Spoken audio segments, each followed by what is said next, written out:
August 15 സ്വാതന്ത്ര്യദിനമായി ഓരോ ഇന്ത്യക്കാരനും കൊണ്ടാടുകയാണ്.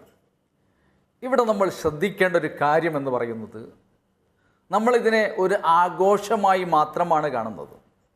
എന്നാൽ വ്യക്തിപരമായി എനിക്ക് പറയാനുള്ളത് 3 പ്രധാന കാര്യങ്ങൾ ഇതിലൂടെ കൺവേ ചെയ്യാൻ നമുക്ക് സാധിക്കണമെന്നുള്ളതാണ്. ഒന്ന്, പതിറ്റാണ്ടുകളോളം ഈ രാജ്യത്തെ അടക്കി വാണ ബ്രിട്ടീഷ് സാമ്രാജ്യത്തിൻ്റെ കയ്യിൽ നിന്ന് നമ്മുടെ മാതൃരാജ്യത്തെ മോചിപ്പിക്കുന്നതിന് വേണ്ടി ജീവൻ ബലിയർപ്പിച്ചുകൊണ്ടും തങ്ങൾക്കുള്ളതെല്ലാം നൽകിക്കൊണ്ടും സമരരംഗത്തുണ്ടായിരുന്ന ഈ രാജ്യത്തിൻ്റെ മോചനത്തിന് വേണ്ടി പ്രവർത്തിച്ച 10,000-കണക്കിന് ആളുകളെ സ്മരിക്കുക എന്നുള്ളതാണ് ഏറ്റവും പ്രധാനപ്പെട്ടത്. നമുക്കറിയാം, ഏറ്റവും നല്ല ആയുധമുണ്ടായിരുന്ന, ഏറ്റവും വലിയ ശക്തിയായിരുന്ന ഈ ബ്രിട്ടീഷ് സാമ്രാജ്യത്തോട് ഉടുതുണിക്ക് മറുതുണിയില്ലാത്തവൻ, ഒരു നേരത്തെ ഭക്ഷണത്തിന് പോലും വകയില്ലാത്തവൻ, തൻ്റെ മാതൃരാജ്യത്തിൻ്റെ മോചനത്തിന് വേണ്ടി പടപൊരുതുകയും തനിക്കുള്ളത് മുഴുവൻ നഷ്ടപ്പെടുത്തുകയും ചെയ്ത ചരിത്രം നമുക്കറിയാം. നമുക്ക് ഗാന്ധിജിയെക്കുറിച്ച് ഓർക്കുമ്പോൾ, നെഹ്റു, അങ്ങനെ ഓരോരുത്തരെ കുറിച്ച് ഓർക്കുമ്പോൾ നമുക്ക് അഭിമാനമുണ്ട്. ലോകത്തിന് ഏറ്റവും വലിയ മാതൃകയായ അഹിംസാ സിദ്ധാന്തത്തിലൂടെ നമ്മുടെ രാഷ്ട്രപിതാവ് ഗാന്ധിജി ഈ രാജ്യത്തിന് സ്വാതന്ത്ര്യം വാങ്ങിക്കൊടുത്തപ്പോഴും ഈ രാജ്യത്തിൻ്റെ ചരിത്രത്തിൽ രേഖപ്പെടുത്തപ്പെടാതെ പോയ 10,000-കണക്കിന് ആളുകൾ ഈ സ്വാതന്ത്ര്യ സമരത്തിൽ പങ്കെടുത്തിട്ടുണ്ട് എന്നുള്ളതാണ് വസ്തുത. അവരൊക്കെ നമ്മൾ സ്മരിക്കേണ്ടിയിരിക്കുന്നു. ഇതൊക്കെ പറയുമ്പോൾ എനിക്ക് ഓർമ്മ വരുന്നത്, നമ്മുടെ രാജ്യത്ത് തന്നെ ഇപ്പോൾ ഒരു ടൂറിസ്റ്റ് കേന്ദ്രമായി നിലനിൽക്കുന്ന അന്തമാനെ കുറിച്ചാണ്.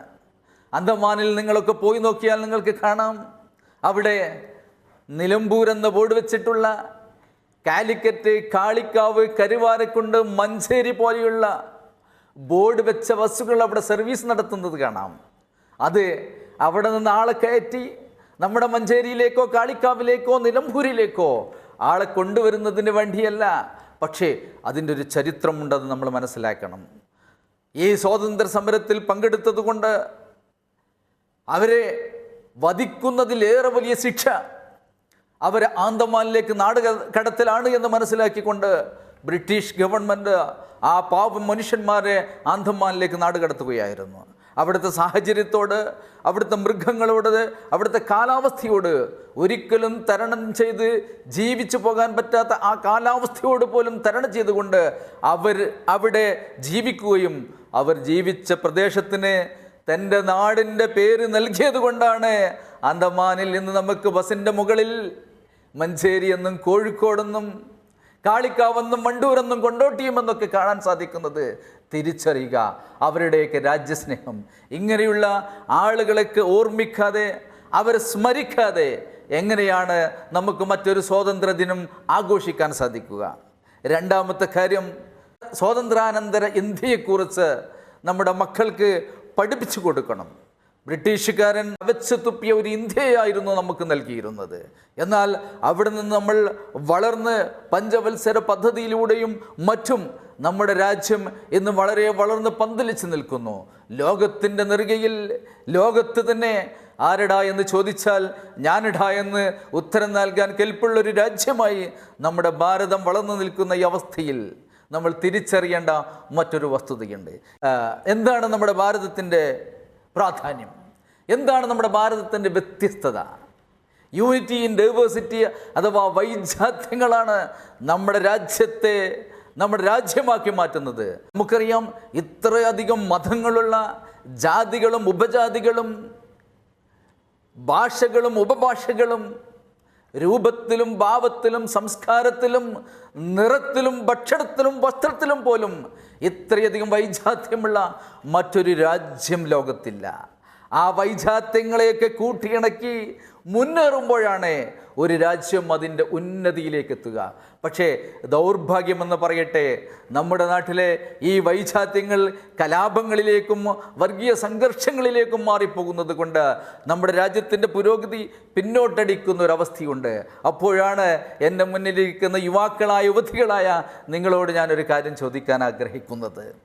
സൂര്യൻ്റെ രാജ്യമേതാണ്? ഇന്ത്യൻ, അമേരിക്കൻ, ചൈനീസ്, അതല്ലെങ്കിൽ മറ്റേതെങ്കിലും ഒരു രാജ്യത്തിൻ്റേതാണോ ഈ സൂര്യൻ? അല്ലെങ്കിൽ സൂര്യൻ്റെ നാഷണാലിറ്റി ഏതെങ്കിലും ഒരു രാജ്യത്തിൻ്റേതാണോ? പ്രകാശം ആവശ്യമുള്ളവർക്ക് അതനുഭവിക്കാം, അതിൻ്റെ ഗുണം ആവശ്യമുള്ളവർക്ക് അത് സ്വായത്തമാക്കാം. ദൈവം അതിനുവേണ്ടി യൂണിവേഴ്സലായി സൂര്യനെ നിർമ്മിച്ചിരിക്കുന്നു. വെള്ളത്തിൻ്റെ മതം ഏതാണ്? ഹിന്ദു, ക്രിസ്ത്യൻ, പാഴ്സി, സിഖ് ഏതെങ്കിലുമാണോ?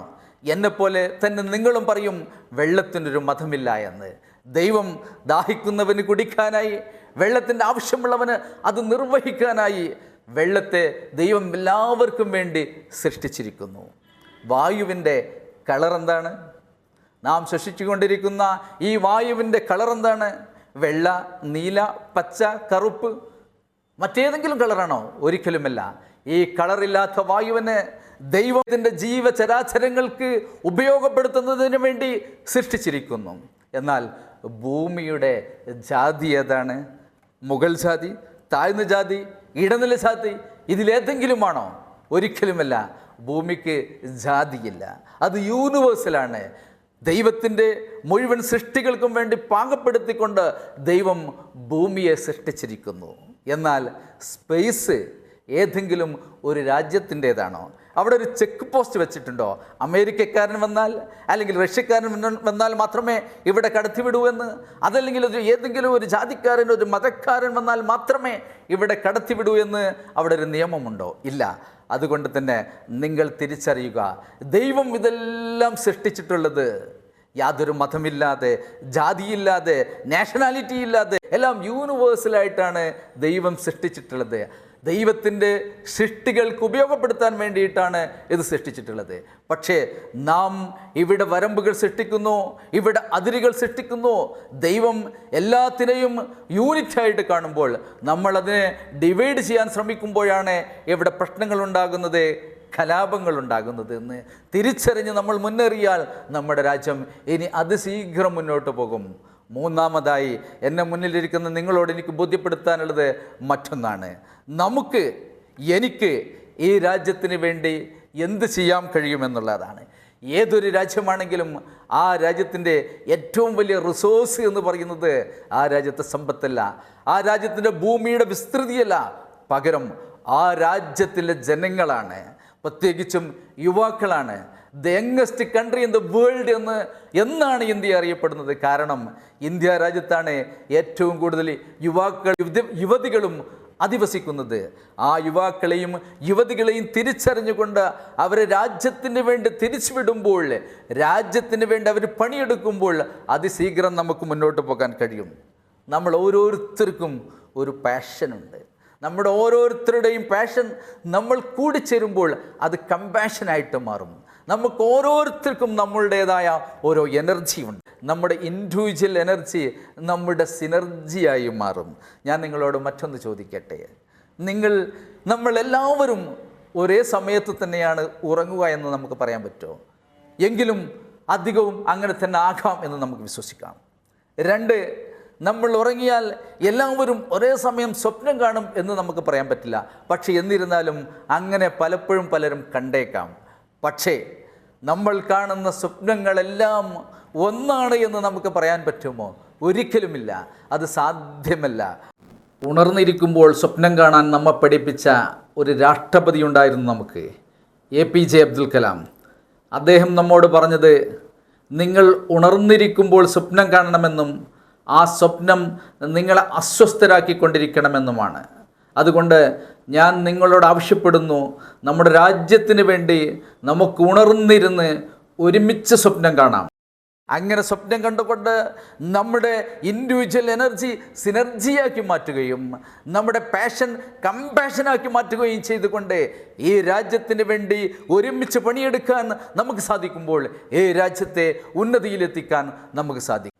അതുകൊണ്ടാണ് കവി പറഞ്ഞത്, സിന്ദൂര പൊട്ടുതൊട്ട സിന്ധുവും ചന്ദനക്കുരിശണിഞ്ഞ കുര്യാക്കോസും നിസ്കാരത്തയമ്പുള്ള നാസറും ഒരു മാലയിൽ കോർത്ത മുത്തുമണികളെപ്പോലെ ഐശ്വര്യത്തോടുകൂടി സാഹോദര്യത്തോടുകൂടി സമാധാനത്തോടുകൂടി ഭാരതാംബയെ മുന്നോട്ട് നയിക്കുന്നത് നമ്മളെല്ലാവരും സ്വപ്നം കാണണം. അതായിരിക്കട്ടെ നമ്മുടെ ലക്ഷ്യം. അതിനായി നമുക്ക് പ്രവർത്തിക്കാം. ഈ സ്വാതന്ത്ര്യ ദിനത്തിൽ നിന്ന് ആശംസിച്ചുകൊണ്ട് അഭ്യർത്ഥിച്ചുകൊണ്ട് ഞാൻ നിർത്തുന്നു. നിങ്ങൾക്ക് നന്ദി. ജയ് ഹിന്ദ്.